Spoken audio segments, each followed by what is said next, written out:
सच्ची कहते हैं हमारी प्रियाजू इतनी कृपालु हैं कि एक वृंदावन वास आप कर रहे हो इस नाते से, एक हरिवंश नाम ले रहे हो इस नाते से, आप किसी उनके जन को संत मान करके शरण ले ली इस नाते से, वो तो जरा से राई के संबदन को मानत मेरु समान।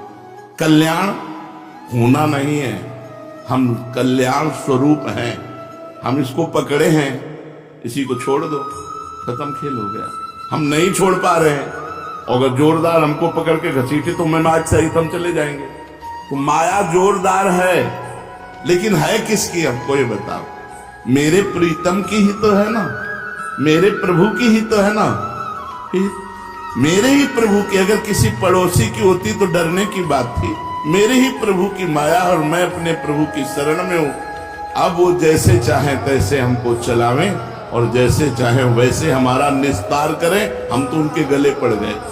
शरणागत की एक ही परीक्षा है, हर परिस्थिति में हे प्रिया, बस हमारी कोई आनंद की परिस्थिति हो तो जय प्रियाजू, हमारी कोई दुख की परिस्थिति हो तो हे प्रियाजू। प्रियाजू के सिवा हमारा कोई नहीं है, बस यही हमारी सावधानी रहनी चाहिए।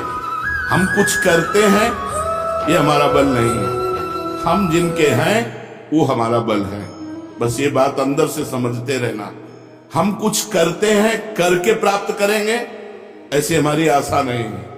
आज तक किसी ने कुछ प्राप्त किया है तो हो के प्राप्त किया है, और होने की परीक्षा एक यही है कि किसी भी परिस्थिति में अन्य बात न निकल जाए कि कोई हमारा सहारा है।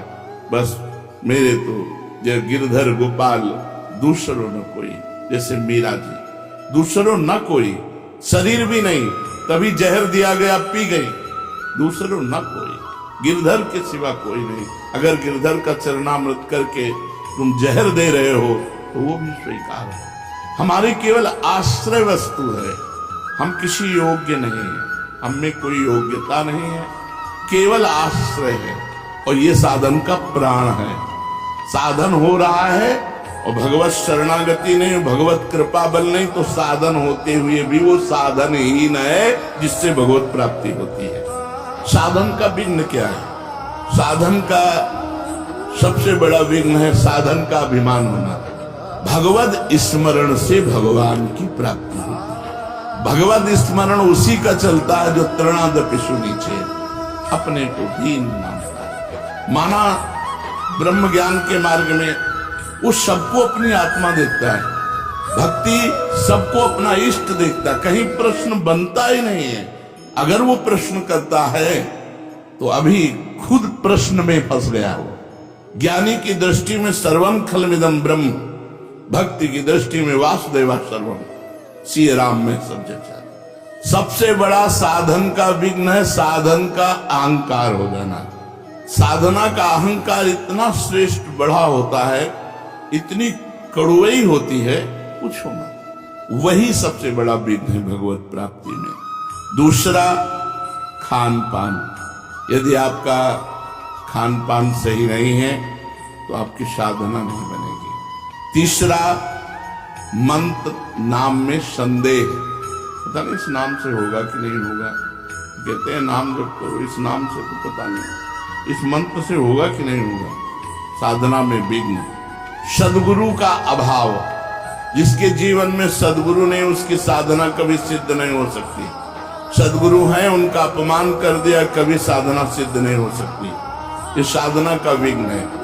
नियमानुवर्तिता का अभाव, जो नियम दिया गया है उस नियम के अनुसार न चलना, अपनी प्रसिद्धि की चाह, कुतर्किक स्वभाव होना और भोगों की कामना और कुसंग में प्रियता, परदोष दर्शन, इतने साधना के विघ्न हैं।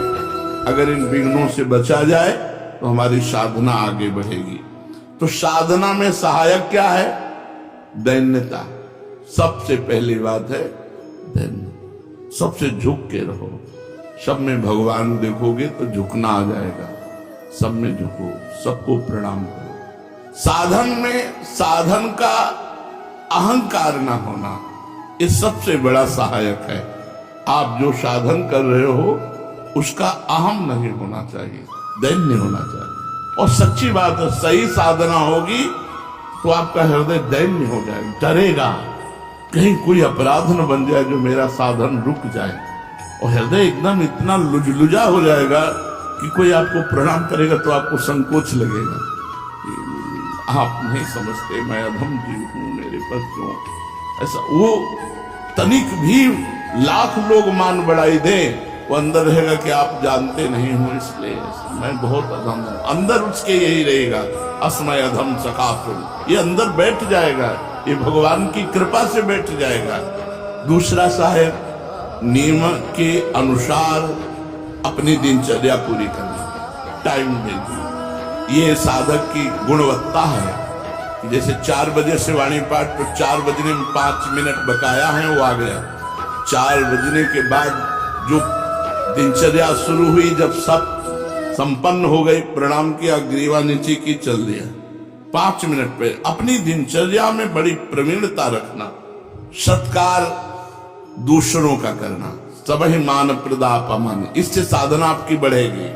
कुछ समय एकांतवास, सोने के अलावा, सोने में तो सब लोग एकांतवास करते हैं, सोने के अलावा, निद्रा के अलावा एकांतवास, जागृत अवस्था में शांत भाव से अपनी कुटिया में बैठ करके भजन करना, चाहे 2 घड़ी ही, 48 मिनट ही सही, पर एकांतवास जीवन में अत्यंत आवश्यक है। और रोज सत्संग, साधना में सहायक रोज सत्संग। रोज सत्संग का मतलब है, जैसे रोज झाड़ू पोछा लगे तो देखो कितना आंगन स्वच्छ रहेगा, ऐसे ही हृदय रूपी आंगन रोज सत्संग सुनने से नवीन उत्साह भर जाता है, स्वच्छ होने लगता है। और केवल सत्संग सुनने से भगवत प्राप्ति हो जाएगी। भगवान ने कहा, व्रतांसि यज्ञ छन्दांसि तीर्था नियमा यमा यथा वरुण धेत सत्संगा सर्वसंगो पहो ही माम। मैं बड़े बड़े व्रत से, नियम से, तीर्थ यातन से, वेदाध्ययन से वश में नहीं होता, जैसा मैं सत्संग से वश में हो जाता हूँ। सत्संग मात्र से भगवत प्राप्ति, बहुत से ऐसे इतिहास में उदाहरण है। तो सत्संग हमारी साधना का बहुत बड़ा अंग है, जो हमारी साधना को बढ़ाता है, जो हमारी साधना को पचाता है। जब हम सत्संग सुनते हैं तो हमें बढ़ के सुनने को मिलता है, तो हमारा अहंकार नष्ट हो जाता है। पापों से परहेज, पाप कर्म से ऐसे नहीं, हमारी साधना नष्ट हो जाएगी। नहीं, पाप कर्म से पूर्ण परहेज, प्रभु पर दृढ़ विश्वास, ये साधना के सद्गुण है। क्या केवल साधन पर भरोसा करने से भगवत प्राप्ति हो जाएगी? नहीं, भगवान पर भरोसा, ये बात, यही चूक होती है। अपने साधन पर विश्वास होता है, भगवान पर विश्वास नहीं। जाकी कृपा लवलेश दे मति मंद तुलसी दास हो, पायो परम विश्राम राम समान प्रभु नाही। हमारी भोरी प्रियाजू की कृपा से हमारा परम मंगल, परम कल्याण, परम पोषण हो रहा है।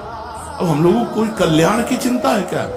पक्का विश्वास करो, हम श्री जी से बिल्कुल हृदय की बात कहते हैं।